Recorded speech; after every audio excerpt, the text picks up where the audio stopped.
Sakadang pecang jeung sakadang buaya. Di hiji leuweung aya hiji pecang, manehna keur diudag-udag ku maung. Manehna lumpat tarik pisan bari babalicetan supaya teu kaudag terus. Supaya teu kaudag ku eta maung. Terus manehna nyumput ka ditu, nyumput ka dieu. Tapi hampir wae beunang kapanggih ku eta maung. Sakitu ge untung keneh manehna. Terus lumpat beuki tarik. Bari terus we mikir kumaha carana bisa lepas tina pagudag si maung. Teu karasa manehna lumpat nepi ka salah jalan. Ujug-ujug anjog ka sisi walungan anu loba buayana. Manehna kacida pisan reuasna bari jeung bingung. Dituluykeun kumaha?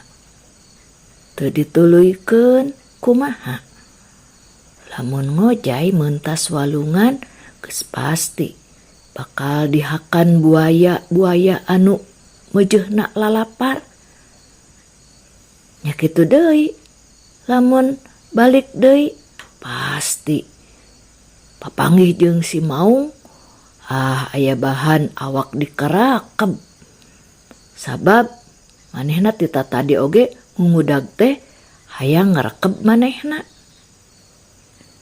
Bari teu puguh rarasaan si pecang uleng mikir muterkeun otak kumaha yeuh carana supaya bisa salamet. Brek manehna depa di sisi walungan. Keur kitu jol nyoloyong buaya badag ngadeuketan manehna bari calangap ningalikeun sihung-sihungna anu rangeteng.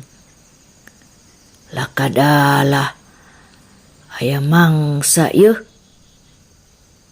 Keur sakieu laparna teh ceuk eta buaya siga anu geus teu sabar hayang geura ngalegleg sakadang pecang.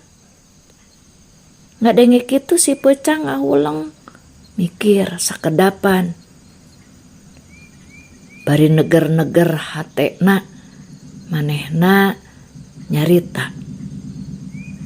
Yeuh sakadang buaya, anjeun wani kitu ka kula? Sanggup kitu meakeun awak kula? Nya wani atuh, nya sanggup atuh matak nyamperkeun oge. Temal si buaya.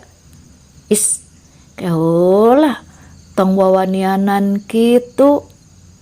Bisi anjeun teu nyaho sok sanajan awak kula leutik tapi suku katut daging awak kula mah moal beak lamun didahar ku anjeun sorangan. Mata kamerkaan. Sabab lamun geus dina jero beuteung ieu daging sok jadi ngabeukahan, sok ngagedean daging kula mah. Nu bener ari ngomong teh montok sok nyingsieunan ceuk si buaya. Nyakeun bae atuh ari teu percaya mah ceuk sakadang pecang. Terus manehna ngomong deui sangkan si buaya bener-bener percayaeun. Nya lamun keukeuh-keukeuh teuing mah hayang ngadahar awak kula. Hadena ajakan babaturan anjeun. Sabab sanajan didahar ku 200 buaya oge tangtu moal rek beak. Ari di ieu walungan loban teu buayana. Nya puguh we rea mah. Aya meureun 100 mah ceuk si buaya. Wah atuh saeutik teuing ari 100 mah.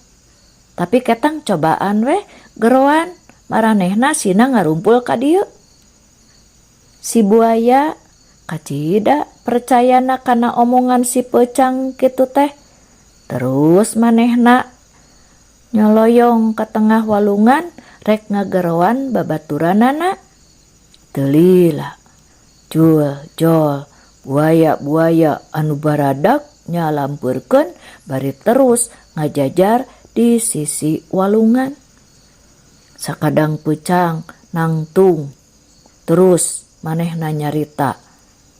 Tah kulobaan mah sigana awak kula teh bisa beak. Tapi kira-kira jumlah aranjeun aya sabaraha hiji nya? Sok atuh gerak ngajajar heula ti sisi belah dieu nepi ka sisi pentas belah ditu. Ke kukula rek diitung heula bisi buayana saeutik teuing, ceuk sakadang pecang bari tutunjuk pepeta. Eta buaya-buaya anu baradag tur lobaan teh ih nurut weh kana omongan si pecang anu leutik awakna bari manehna ngan sorangan. Tuluy buaya-buaya teh ngaberes ngajajar nepi ka sisi walungan belah ditu. Geus ngajajar kitu eta buaya, jeleng wae si pecang ngagajlengan luhureun awak-awak buaya bari milang.